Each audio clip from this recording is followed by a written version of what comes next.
আপনার জন্য রাস্তায় শেয়াল কুকুরও নেই যে আর কাঁদবে। ভয় পাচ্ছে তার কারণে ওদের মুখোশ খুলে যাবে।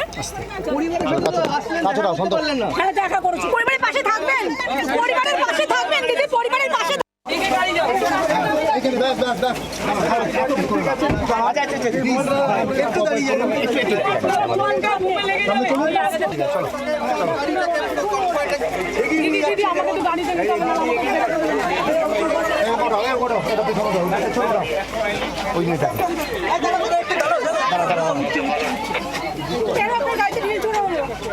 ঢিল না পাথর মেরেছে, এত এত ভয় পায় বিজেপি আমাকে। আমি বেরোবই, আমাকে আটকানো যাবে না, এটা আমার গণতান্ত্রিক অধিকার। কিসের জন্য ভয় পাচ্ছে আপনাকে? কিসের জন্য ভয় পাচ্ছে তার কারণে ওদের মুখোশ খুলে যাবে। হ্যাঁ, দেখা করেছি। পরিবারের পাশে থাকবেন, পরিবারের পাশে থাকবেন দিদি, পরিবারের পাশে।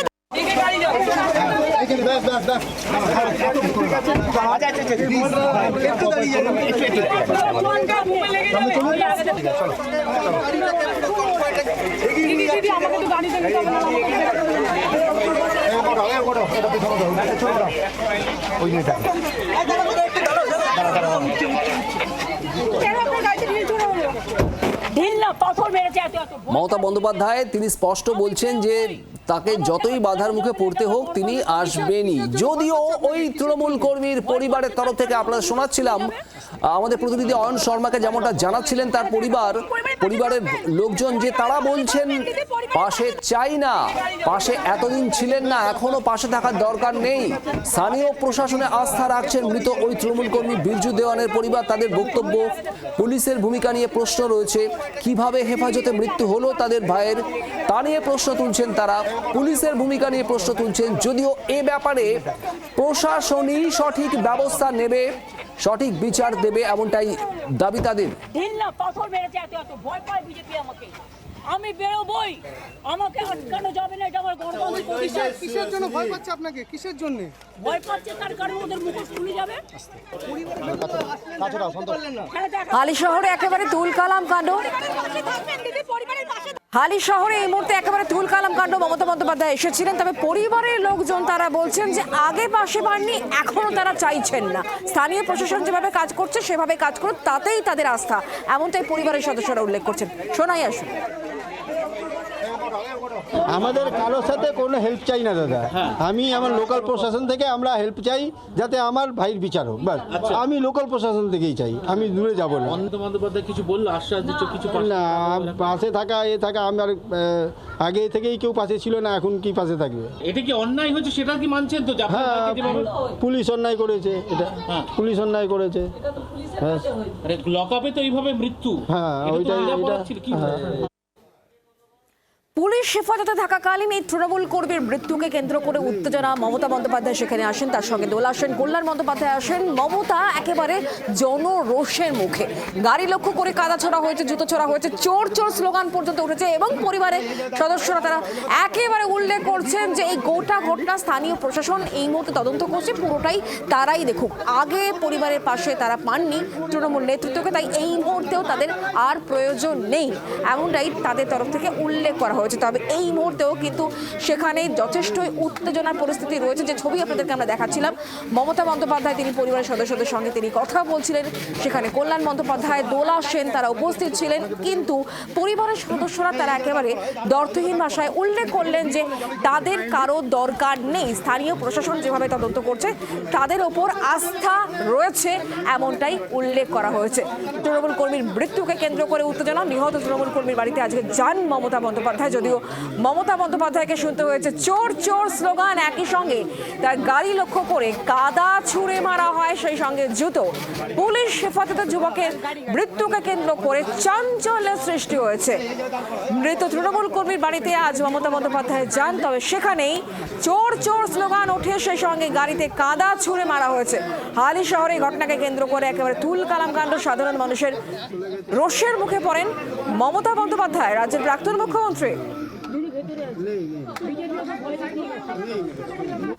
বিজেপি বিধায়ক সজল ঘোষ এই মুহূর্তে আমাদের সঙ্গে টেলিফোন লাইনে রয়েছেন। সজল বাবু, হালি শহরে মমতা বন্দ্যোপাধ্যায় তিনি যাওয়ার পর রীতিমতো তুলকালাম পরিস্থিতি এবং স্থানীয় বাসিন্দারা তারা রীতিমতো মমতা বন্দ্যোপাধ্যায়কে লক্ষ্য করে স্লোগান দেন, গাড়িতে কাদা ছুঁড়ে মারেন এবং পরিবারের তরফ থেকেও খুব ইন্টারেস্টিং বক্তব্য উঠে আসছে যে আগে তো পাশে দাঁড়াননি, এখন এসে কি হবে, এরকম বক্তব্য তাদের পরিবার, অর্থাৎ যে যুবক তার পুলিশ হেফাজতে মৃত্যু হয়েছে তার পরিবারের তরফ থেকে বলা হচ্ছে।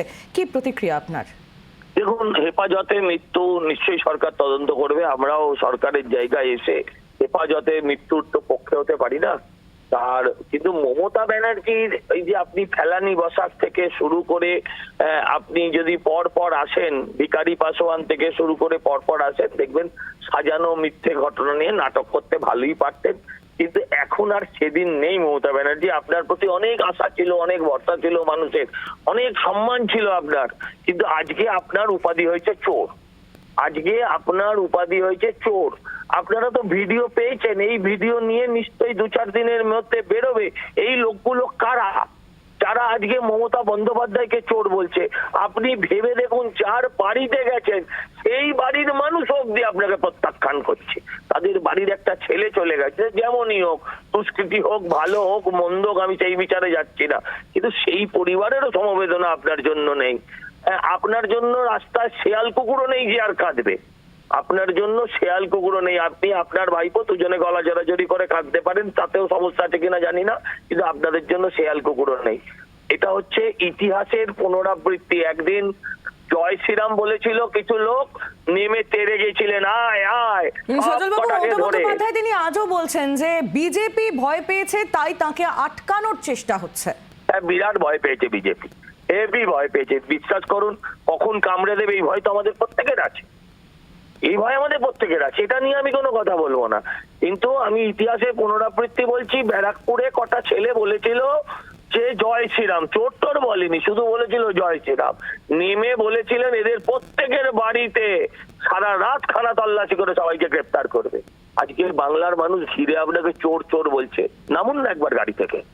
আমি যদিও এই ধরনের কাদা ছোড়া, ডিম ছোড়া মানসিক ভাবে আমি কখনো সমর্থন করি না, কিন্তু চোরটা ওনার উপাধি হয়ে গেছে, সেটা উনি নিজেই সৃষ্টি করেছেন, এটা তো অস্বীকার করা যাবে না। সজল বাবু, অনেক ধন্যবাদ আমাদের সঙ্গে কথা বলার জন্য। বিজেপি বিধায়ক সজল ঘোষ আমাদের সঙ্গে টেলিফোন লাইনে ছিলেন। টেলিফোন লাইনে এই মুহূর্তে আমরা যোগাযোগ করতে পেরেছি শান্তনু সেন, তৃণমূল কংগ্রেসের প্রাক্তন সাংসদ আমাদের সঙ্গে রয়েছেন এই মুহূর্তে। শান্তনুবাবু, কি বলবেন? আজকে হালি শহরে যখন মমতা বন্দ্যোপাধ্যায় যান, এক তৃণমূল কর্মীর মৃত্যুকে কেন্দ্র করে যখন চাঞ্চল্যের সৃষ্টি, তখন মমতা বন্দ্যোপাধ্যায়কে লক্ষ্য করে, তার গাড়ি লক্ষ্য করে কাদা ছুঁড়ে মারা হয়, চোর চোর স্লোগান ওঠে, জুতো ছুঁড়ে মারা হয়, এবং পরিবারের লোকজন বলছেন আগে পাশে পায়নি, তাই এখনো দরকার নেই।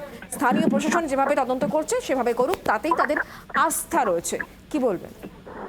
দেখুন, প্রথম কথা, বর্তমান রাজ্যের শাসক দলের যিনি প্রধান, সেই শ্রমিক ভট্টাচার্য মহোদয় বা আমাদের রাজ্যের যে নতুন মুখ্যমন্ত্রী হয়েছেন মানুষের রায় নির্বাচিত হয়ে, যিনি খুব ভালো কাজ করছেন, শুভেন্দু অধিকারী মহোদয়, তারাও প্রত্যেকে বলেছেন যে এই কাদা ছোড়া বা ডিম ছোড়া এগুলোকে কখনোই সমর্থন করা যায় না। কিন্তু কোথাও কোথাও মানুষের স্বতঃস্ফূর্ত রাগের বহিঃপ্রকাশ হচ্ছে। আর দ্বিতীয়ত, মৃত্যু নিয়ে রাজনীতি করা এটা অনেকেরই স্বভাবে পরিণত হয়ে গিয়েছিল। সেই কারণে আবার একটা মৃত্যুকে কেন্দ্র করে রাজনীতি করার একটা প্রচেষ্টা। কিন্তু আমরা দেখলাম যে মৃতর পরিবারের লোকজনই বলছে যে তারা স্থানীয় প্রশাসনের ওপর আস্থা রাখছে, ভরসা রাখছে, এবং আমরা বিশ্বাস করি আগের মতো নয়। বর্তমান প্রশাসন, বর্তমান পুলিশ, যেভাবে মুখ্যমন্ত্রী তাদেরকে স্বাধীনভাবে কাজ করার পরামর্শ দিয়েছেন, তারাও নিরপেক্ষভাবে রাজনৈতিক প্রভাব মুক্ত হয়ে স্বাধীনভাবে কাজ করবেন এবং প্রকৃত তদন্তের মধ্যে দিয়ে সত্য উদ্ঘাটিত করবেন। মৃত্যু নিয়ে রাজনীতি বাংলায় বন্ধ হওয়া দরকার। ধন্যবাদ আমাদের সঙ্গে টেলিফোন লাইনে থাকার জন্য। প্রাক্তন তৃণমূল সাংসদ শান্তনু সেন আমাদের সঙ্গে ছিলেন টেলিফোন লাইনে। যে ছবি আপনাদেরকে দেখাচ্ছি, মমতা বন্দ্যোপাধ্যায় যখন পরিবারের সদস্যদের সঙ্গে কথা বলছিলেন সেই মুহূর্তে ছবি দেখতে পাচ্ছেন। অন্যদিকে মমতা বন্দ্যোপাধ্যায় গাড়ি লক্ষ্য করে যেভাবে কাদা ছুঁড়ে মারা হয়েছে এবং জুতো ছুঁড়ে মারা হয়েছে, মমতা বন্দ্যোপাধ্যায় বলছেন যে বিজেপি ভয় পেয়েছে, তাই তাকে আটকানোর চেষ্টা করা হচ্ছে। পুলিশ হেফাজতে যুবকের মৃত্যুকে কেন্দ্র করে চাঞ্চল্য, যদিও পরিবারের তরফ থেকে উল্লেখ করা হচ্ছে যে পুরো বিষয়টা পুলিশ খতিয়ে দেখছে, পুলিশের ওপর তাদের ভরসা রয়েছে, আস্থা রয়েছে, পুলিশই পুরোটা খতিয়ে দেখুক। এবং যেহেতু তারা এর আগে কখনো তৃণমূল নেতৃত্বকে পাশে পাননি, তাই এখনো তাদের আর প্রয়োজন নেই, একেবারে পরিষ্কার জানিয়ে দেওয়া হচ্ছে নিহত যুবকের পরিবারের তরফ থেকে। হালি শহরে একেবারে তুলকালাম। নিহত তৃণমূল কর্মী বাড়িতে মমতা বন্দ্যোপাধ্যায় যখন যান, তখনই একেবারে জনরোষের কবলে তিনি পড়েন। তাকে লক্ষ্য করে চোর চোর স্লোগানও দেওয়া হয়।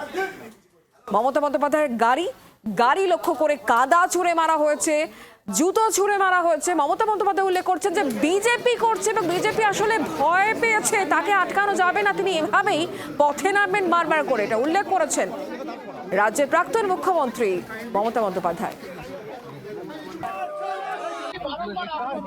সিপিআইএম নেতা সুজন চক্রবর্তী এই মুহূর্তে আমার সঙ্গে রয়েছেন টেলিফোনে। সুজন দা, আজকে যখন হালিশহরে মমতা বন্দ্যোপাধ্যায় যান, নিহত তৃণমূল কর্মীর বাড়িতে যান, নাকি পুলিশ হেফাজতে মৃত্যু হয়েছে এমনটাই অভিযোগ, তখন তাকে দেখে চোর চোর স্লোগান তো দেওয়াই হয়েছে, কাদা জুতো পর্যন্ত ছুঁড়ে মারা হয়েছে তার গাড়ি লক্ষ্য করে, কি বলবেন?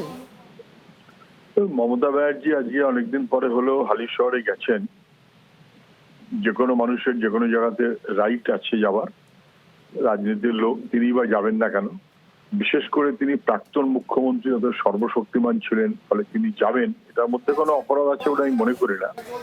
কিন্তু মুশকিলটা হচ্ছে গেলে উনি যখন মুখ্যমন্ত্রী তখন বিরোধীদের উপরে যেরকম ব্যবহার করা হতো, সেই ব্যবহারের প্রতিদানটা ওনাকে পেতে হচ্ছে, এটা খারাপ লাগছে।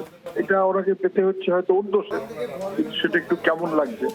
এবং যে পরিবারে উনি গেছেন তারাও ওকে গ্রহণ করলেন না, তারা বললেন যে আমি লোকাল প্রশাসনের উপরে ভরসা রাখছি। আমি মমতা ব্যানার্জিকে মনে করিয়ে দেবো, উনি যখন মুখ্যমন্ত্রী তখন যেটা সত্য নয় সেই কথাটা বিরোধীদের দিয়ে বলাতে বাধ্য করা হতো প্রশাসনের চাপে, হয়তো বা মেবি সেটাই রিপিটেড হচ্ছে।